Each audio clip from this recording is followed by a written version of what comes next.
Developing tonight, a Mansfield police officer is facing serious questions after being accused of stealing department-issued guns and pawning them for cash. 5 News reporter Bo Russell is here now with how investigators say this all unfolded. Bo? Morgan, investigators say this started as a missing property report from inside the Mansfield Police Department and ended with one of their officers turning himself in on felony charges.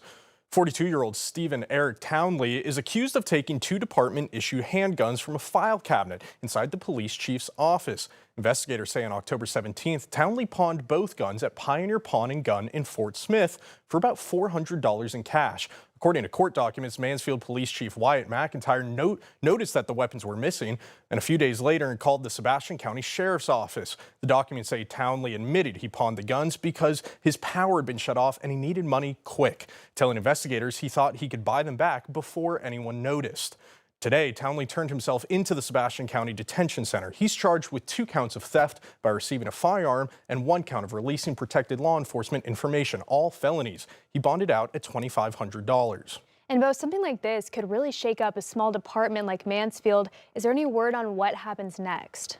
The chief has asked the sheriff's office to complete the criminal side of things while he handles an internal review. One thing we don't know, how Townley allegedly got into the chief's office. Court documents also don't say whether the pawn shop that purchased the weapons is under investigation. Well, tonight, Chief McIntyre says that Townley has been terminated and has been recommended for decertification. Thank you, Bo, and we'll continue to bring updates on this story as we learn more.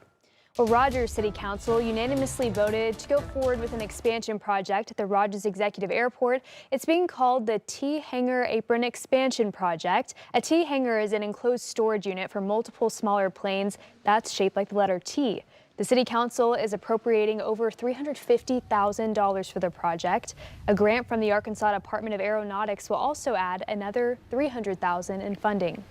A Fayetteville homeowner has found a mysterious grave marker in his backyard, and the discovery has sparked questions about who, if anyone, may be buried there. The marker was found in the northwest corner of a property on South Washington Avenue, engraved by hand with the name Paul Conger and the year of death, 1928. Local historians say the handmade marker could indicate a private cemetery, possibly from a time when family burials were more common in rural areas. However, initial research has not uncovered any records of a Paul Conger who died that year. Well, you can read more about this on our website, 5newsonline.com. The University of Central Arkansas now has a new advisory council in Northwest Arkansas. Their main focus will be to strengthen the school's presence and impact in the region. UCA officials say they also expect the advisory council to connect alumni living in this area. The council plans to meet twice a year to provide feedback on engagement strategies, and UCA estimates they have more than 4,000 alumni living in Benton and Washington counties. In Bentonville tonight, 8 AI startups presented their companies to community members and to potential investors. This happened at the Fuel Accelerator Showcase, part of a 10-week program that brings together companies from across the country to help them meet the high standards that turn into a big company. 2 startups are from the natural state, and leaders of the program say that they want to continue to showcase startups from the region.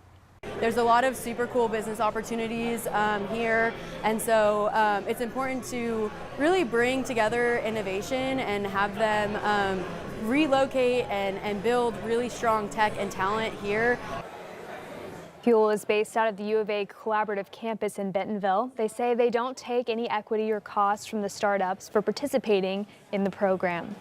In Central Arkansas, high school students discovered career paths beyond the traditional college route. Lexicon, the American Welding Society, and the American Institute of Steel Construction hosted a welding competition for students.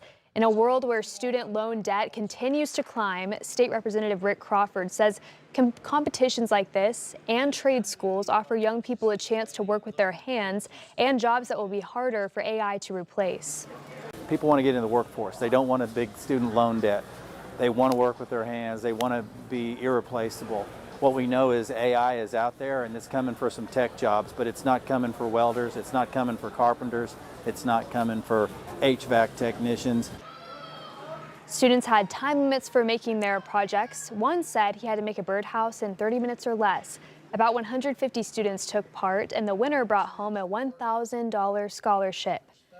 A group of roughly 20 protesters gathered outside of a Homeland Security office in Little Rock today to voice their displeasure with some of the Trump administration's policies toward illegal immigration and some ICE activity in the area. Catherine Rowley was there and says wind and rain didn't stop the group from protesting what they called the illegal kidnapping of immigrant neighbors.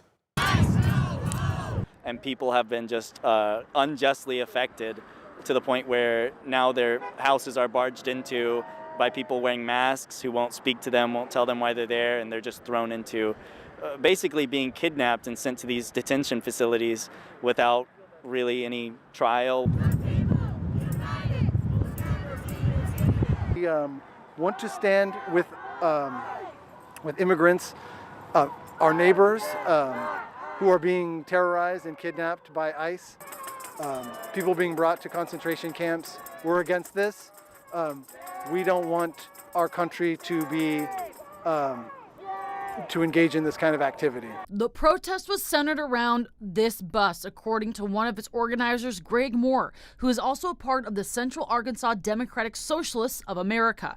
He says he hopes their presence send a message to ICE officers. We want the ICE agents to also we want to reach their conscience if possible and tell them like they don't need to follow orders. They shouldn't just go along with this. They're on the wrong side of history and they need to be given a wake-up call and a chance to turn away from this kind of activity. Samuel McCullough, another protester, says that another goal was to stand with neighbors impacted by the ICE presence. And people have been just unjustly affected to the point where now their houses are barged into by people wearing masks who won't speak to them, won't tell them why they're there, and they're just thrown into basically being kidnapped and sent to these detention facilities without really any trial. For ICE, I think it's just a message to say that people of Little Rock, people of Arkansas aren't too happy with how things are going, and we do want to see a change, and we don't want them here. That was Catherine Rowley reporting. The location of where the immigrants were taken was not disclosed. We'll keep you updated with any new information on our website, 5newsonline.com.